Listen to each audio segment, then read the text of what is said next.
Allô tout le monde et bon retour. Aujourd'hui, nous allons parler du pont et des bénéfices de pouvoir faire ce mouvement. Personnellement, je crois que tous les joueurs de capoeira devraient pouvoir faire le pont, mais différentes versions du pont. Alors, le pont, mécaniquement parlant, n'est pas pour tout le monde.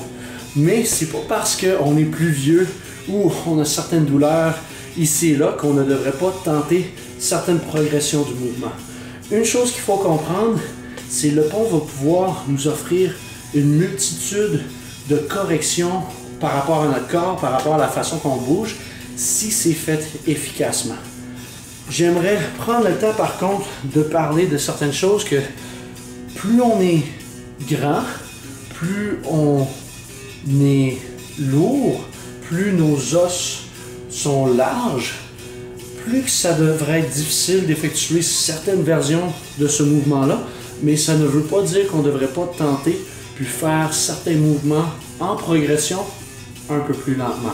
Alors, une chose qui est intéressante à se souvenir, c'est si j'ai les os un peu plus larges et j'essaie d'aller en extension au niveau de mon bas du dos ou ma région thoracique, ça va être beaucoup plus difficile parce que mécaniquement, je vais être moins apte versus si j'aurais une colonne vertébrale plus mince.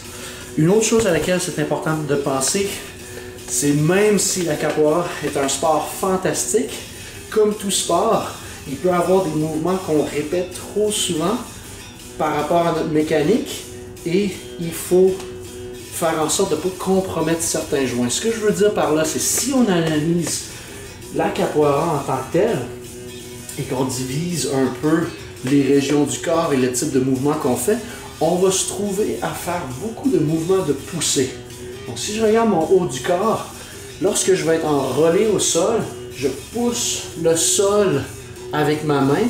Si je me promène avec des roues, des acrobaties, je vais placer ma main au-dessus de ma tête, faire un haou, des trucs comme ça. Donc je suis toujours en train de pousser, ça va être vraiment rare que je vais tirer. La même chose va arriver avec mon bas du corps. Si je regarde mon bas du corps, je fais souvent un mouvement de poussée. Je suis en position ici, en fente ou lunge, en squat ici, donc je suis toujours en train de pousser. Même les coups de pied. Je pousse. C'est très rare que je vais tirer, que je vais utiliser ma chaîne postérieure versus ma chaîne antérieure. Alors, si je suis capable d'utiliser des mouvements comme le pont, ça va me balancer beaucoup plus, puis ça va aider à me protéger, peut-être même éviter certaines blessures. Alors, regardons un peu le mouvement plus en détail. Idéalement, on cherche quelque chose comme ça, mais je tiens à dire que si on n'arrive pas à une posture comme ça, c'est vraiment pas grave. Ça, c'est beaucoup plus athlétique. Si on cherche à y avoir, puis on réussit, tant mieux, mais on n'est pas obligé de se rendre là.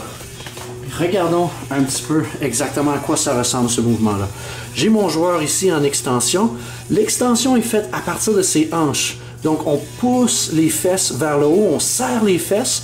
En serrant les fesses, je protège mon bas du dos. Si on regarde ici la région lombaire, elle est neutre.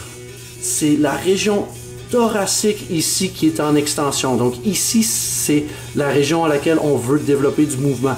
Jamais ici. Les coudes sont barrés, ce qui signifie que j'ai une bonne mobilité au niveau de mes épaules. Mais si je n'ai pas ça en partant, ce n'est pas grave. Une chose très importante à éviter, ce mouvement-là peut paraître beau dans le jeu. C'est un beau pont ici qu'on peut se dire, ou un dôme, mais l'extension n'est pas faite à partir des hanches, est faite à partir de la région lombaire. Alors si le pli arrive à la région lombaire, je peux causer beaucoup de problèmes au niveau de mes disques. Région thoracique, oui, c'est bien.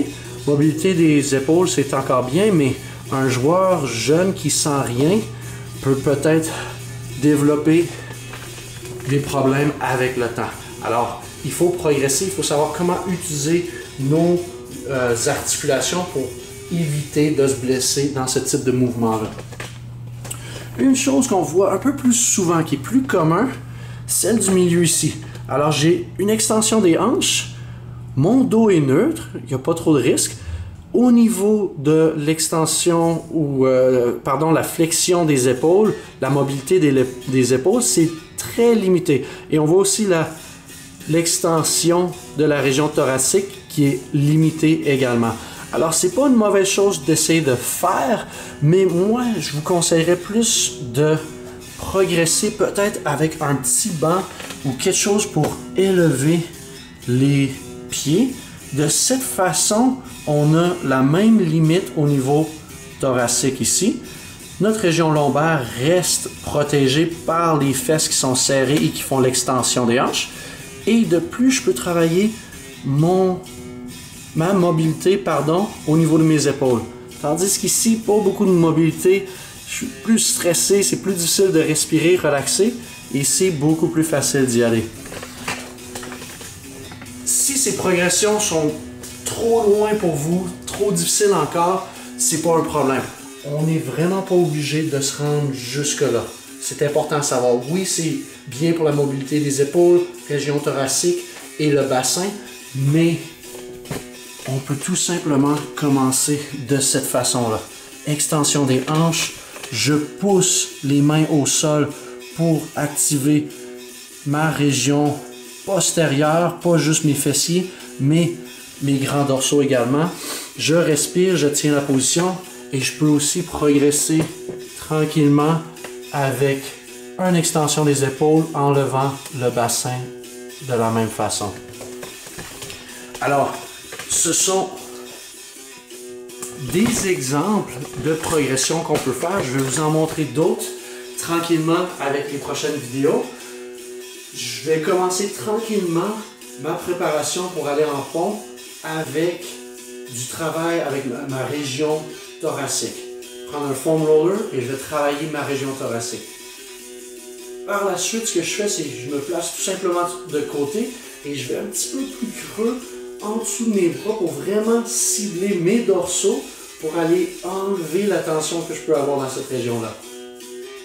Par la suite, je peux tout simplement me placer dans une position de fente, étirer mes fléchisseurs des hanches en utilisant ma région postérieure pour bien cibler, bien protéger ma région lombaire. Je fais des rotations de côté à côté ou tout simplement aller chercher davantage de mobilité au niveau de ma région thoracique. Par la suite, je progresse et je commence à faire des extensions de hanches en poussant le sol. Je lève le bassin. Je peux lever une jambe en maintenant mon bassin stable pour travailler, aller contre une rotation.